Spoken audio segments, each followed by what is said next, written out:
और आपको सीधे लिए चलते हैं इस समय राष्ट्रपति भवन की ओर, जहां राष्ट्रपति द्रौपदी मुर्मू सीजेआई गवाई को पद की शपथ दिला रही हैं।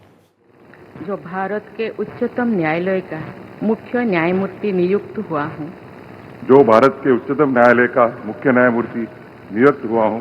सत्यनिष्ठा से प्रतिज्ञा करता हूँ।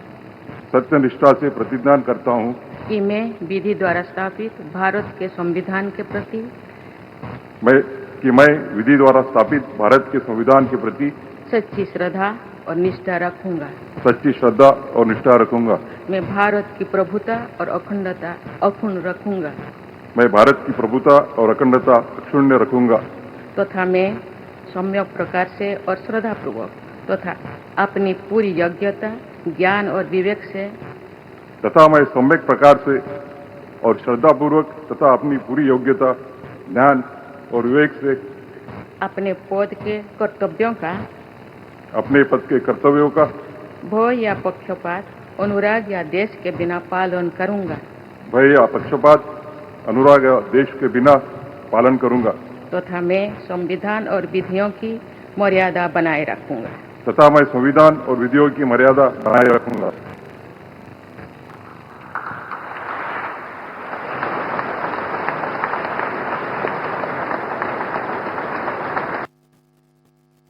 तो तस्वीरें आप राष्ट्रपति भवन से देख रहे थे, जहां जस्टिस गवाई को पद की शपथ दिलाई गई। राष्ट्रपति द्रौपदी मुर्मू जस्टिस BR गवाई को पद की शपथ दिला रही थीं। आपको बता दें, जस्टिस संजीव खन्ना ने ही वरिष्ठता के आधार पर जस्टिस गवाई के नाम की पैरवी की थी और अब देश को जस्टिस गवाई के रूप में नए CJI मिल चुके हैं। इस वक्त ये बड़ी खबर आपको बता रहे हैं, राष्ट्रपति द्रौपदी मुर्मू ने जस्टिस गवाई को पद की शपथ दिलाई है। तस्वीरों में आप देख सकते हैं प्रधानमंत्री नरेंद्र मोदी, रक्षा मंत्री राजनाथ सिंह, उपराष्ट्रपति जगदीप धनखड़ सबसे समय जस्टिस गवाई मिलते हुए देश के 52वें CJI के तौर पर पद की शपथ ले चुके हैं जस्टिस BR गवाई। राष्ट्रपति द्रौपदी मुर्मू ने उन्हें पद की शपथ दिलाई है और इसी के साथ वो 52वें चीफ जस्टिस ऑफ इंडिया बन चुके हैं। जस्टिस गवाई ने CJI पद की शपथ ले ली है। देश के वो 52वें CJI बने हैं। जस्टिस संजीव खन्ना के रिटायर होने के बाद वरिष्ठता के आधार पर उनके नाम की रिकमेंडेशंस दी गई थीं और उसे स्वीकृति मिली। जस्टिस गवाई अब नए CJI हैं। इनका कार्यकाल आपको बता दें 23 नवंबर 2025 तक रहेगा। राष्ट्रपति भवन में आयोजित एक कार्यक्रम में पद की शपथ लेकर देश के 52वें CJI बन चुके हैं जस्टिस BR गवाई। राष्ट्रपति भवन से ये सीधी तस्वीरें आप इस कार्यक्रम की देख रहे थे। राष्ट्रपति द्रौपदी मुर्मू ने जस्टिस BR गवाई को 52वें CJI के तौर पर शपथ दिलाई। आपको बता दें, बौद्ध धर्म को मानने वाले जस्टिस गवाई देश के पहले बौद्ध CJI बने हैं। आपको बता दें, दलित समुदाय से आने वाले जस्टिस गवाई देश के दूसरे दलित समुदाय से आने वाले CJI बनी है। बड़ी जानकारी इस समय की आपको बता रहे हैं, जस्टिस BR गवाई देश के 52वें CJI बन चुके हैं। हालांकि इनके कार्यकाल के दरमियान कई महत्वपूर्ण और बड़े फैसले लिए गए जिनकी चर्चाएं भी होती रही। आपको बता दें, राजीव गांधी के मामले में दोषियों को बरी किए जाने के संदर्भ में जो ऐतिहासिक फैसला लिया गया था,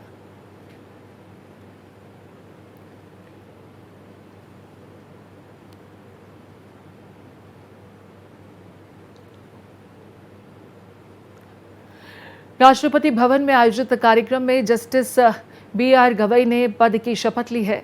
आपको बता दें, राष्ट्रपति द्रौपदी मुर्मू ने जस्टिस गवाई को पद की शपथ दिलाई। वर्तमान में सर्वोच्च न्यायालय के सबसे वरिष्ठ न्यायाधीश जस्टिस गवाई, अब तक 300 फैसले उन्होंने लिए हैं। उनके अब तक के सफर के बारे में हम आपको बता रहे हैं। 12 नवंबर 2005 को ये उच्च न्यायालय के न्यायाधीश बने। 2022 में राजीव गांधी हत्याकांड के दोषियों की रिहाई इनके बड़े फैसलों में से एक। मणियार आरक्षण को असंवैधानिक घोषित करना भी इनके बड़े फैसलों में से एक फैसला रहा, जिसकी काफी चर्चा हुई। 2016 में नोटबंदी को जस्टिस गवाई ने ही वैध ठहराया था। खूब हो हल्ला हुआ था उस समय। हमारे साथ गोपाल कृष्ण जुड़ गए हैं। गोपाल का मैं रुख करूंगी। गोपाल, देश को नए सीजेआई के तौर पे जस्टिस बीआर गवई अब मिल चुके हैं। इनके कार्यकाल में काफी महत्वपूर्ण और बड़े फैसले लिए गए। मैं जानना चाहूंगी हमारे दर्शकों को आप इनके अब तक के कार्यकाल के बारे में जानकारी बताएं। जी बिल्कुल प्रीति, आपने सही कहा है। देश को 52वें सीजेआई मिल चुका है। जस्टिस बीआर गवई के रूप में यह देखने को मिला है देश को, क्योंकि जस्टिस बीआर गवई ऐसे व्यक्ति हैं जो बौद्ध धर्म से आते हैं और पहले ऐसे व्यक्ति हैं देश को जो इस पद पर जो है पहुंचे हुए हैं। अगर हम अनुसूचित जाति की बात कर लें तो दूसरे व्यक्ति हैं जो सीजेआई के पद जिन्होंने हासिल किया है, क्योंकि इससे पहले केजी बालाकृष्णन 2007 में जो है सुप्रीम कोर्ट के मुख्य न्यायाधीश बने थे और वो 3 साल तक अपने पद पर रहे थे। लेकिन जस्टिस बीआर गवई का कार्यकाल की अगर हम बात कर लें तो लगभग 7 महीने यानी कि 23 नवंबर 2025 तक अपने पद पर रहेंगे। और उनके अभी तक के कार्यकाल की बात करें यानी कि 2019 से लेकर के अभी तक, तो इन्होंने कई महत्वपूर्ण फैसले दिए, जिसमें राजीव गांधी हत्याकांड के दोषियों के मामला हो या फिर राहुल गांधी की सदस्यता जो चली गई थी उसका मामला हो या यूएपीए का मामला हो या मनी लॉन्ड्रिंग से संबंधित मामला हो या पुरकस्त जो पत्रकार न्यूज क्लिक के जो संस्थापक थे उनका मामला है। सभी मामले में इन्होंने अहम फैसले दिए हैं।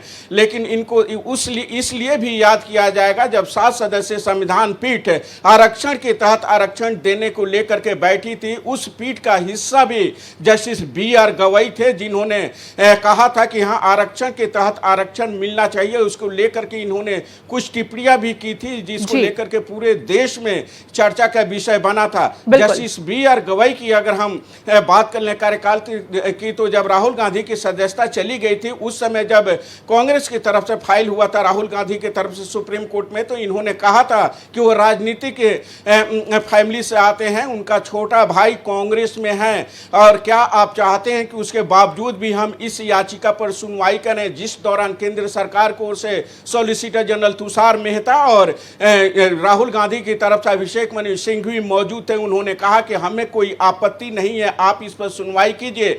जिसके बाद उन्होंने सुनवाई के बाद राहुल गांधी की सदस्यता को बहाल करने का आदेश दिया था। इसके अलावा बुलडोजर के लेकर के इन्होंने कई दिशा निर्देश जारी किए थे जो अभी भी उल्लंघन होने पर मामला सुप्रीम कोर्ट पहुंचता है। तो जस्टिस बीआर गवई ने 2019 से लेकर के और सीजेआई बनने तक जो फैसले दिए हैं उस फैसले को लेकर के फिलहाल उन्हें याद किया जाएगा। लेकिन अब देखना होगा कि जब ये सीजेआई बने हैं इसके बाद कौन कौन से ऐसे फैसले देते हैं जो इतिहास के पन्नों में दर्ज होता है। यहाँ पर गोपाल मैं जिक्र करना चाहूंगी, जुडिशरी बीते दिनों चर्चाओं में रही। लगातार जुडिशरी को जो अधिकार मिले हुए हैं उसको लेकर के भी प्रश्न चिन्ह खड़े किए गए थे।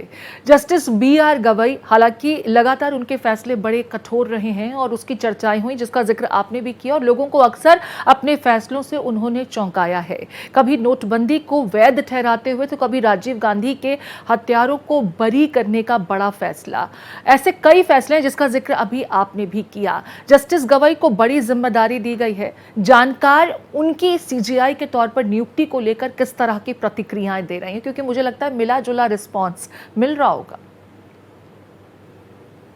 जी बिल्कुल प्रीति, इनके लेकर के जो कानून के जानकारों में चर्चा है वह यही है कि एक सुलझे हुए व्यक्ति हैं और इस तरीके के कोई फैसला नहीं देंगे जो चर्चा का विषय बने या विवाद का विषय बने। क्योंकि जस्टिस गवई आज सीजेआई बने हैं और कल ही वक्फ बोर्ड संशोधित कानून को लेकर के सुप्रीम कोर्ट में सुनवाई है और जस्टिस सीजेआई बीआर गवई ही इस मामले में सुनवाई करेंगे। तो ये अपने कार्यकाल के दूसरे दिन ही जो है बड़े मामले की सुनवाई करने जा रहे हैं और इस मामले में जो फैसला आएगा वो इतिहास के पन्नों में दर्ज होगा और इसके लिए उन्हें जाना जाएगा। इसके अलावा भी कई ऐसे केस हैं जिसको लेकर के इनको सुनवाई करनी है। लेकिन देखना होगा कि इन 7 महीनों के दौरान सीजेआई के कार्यकाल के दौरान क्या कोई संवैधानिक पीठ का गठन करते हैं, क्या कोई ऐसा मामला आता है जो संवैधानिक पीठ में जाएगा और संवैधानिक पीठ इस मामले की सुनवाई करेगी। तो ये देखने वाली बात होगी। लेकिन अभी तक का जो ठीक है, कार्यकाल 23 है नवंबर 2025 तक इनका कार्यकाल है और जैसा कि आपने कहा कि दूसरे दिन ही बड़े मामलों की सुनवाई इन्हें करनी है। नजर बनी रहेगी सीजेआई बीआर गवई के इन फैसलों को लेकर के। बहुत शुक्रिया विस्तार से इनके बाबत तमाम जानकारियां पहुंचाने के लिए आपका, गोपाल।